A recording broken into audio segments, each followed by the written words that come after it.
Assalomu alaykum, hurmatli kuzatuvchilar. 2025-yil 6-iyul sanasida Saman tandir shaftolining yoshligini obzor qilib o'tamiz.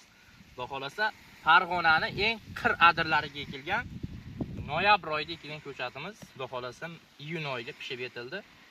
Saman tandir shaftoli mana tukli bo'ladi, lekin vidi juda zo'r, beliski juda zo'r do'stlar. Mana Bismillahirrohmanirrohim. Saman tandir shaftoli juda shirin hisoblanadi. O'zbekistonda hamma viloyatiga mos keldi. Issiq joyda ham, sovuq joyda ham shu holatda rang oladi. Beliski zo'r, juda shirin hisoblanadi do'stlar. Xudo xolasa ekish tavsiya beraman dehqonlarga. Saman tandir shaftoliga o'tishlarini tavsiya berardim.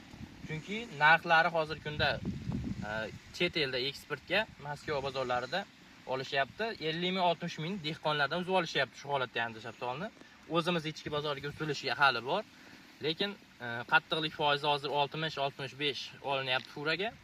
Qattiqlik foizi 50 ga tushsa, ichki bozorlarga uzishni boshlaymiz do'stlar.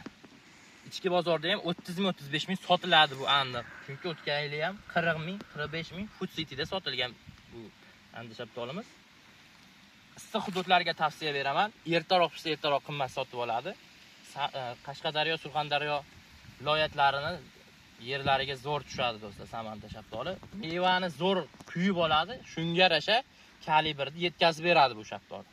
Mana taylarida ko'rishlaringiz mumkin. Tandir shaftoli bu mevani yetkazib bera olmaydiganini hammasini to'kib yuboradi. Shu sababli mevasi juda ko'p bo'lgani bilan mevani yetkazib bergan do'stlar. Dehqonlarga aytib o'tardimki, Saman shaftoliga o'tishlarini tavsiya beraman.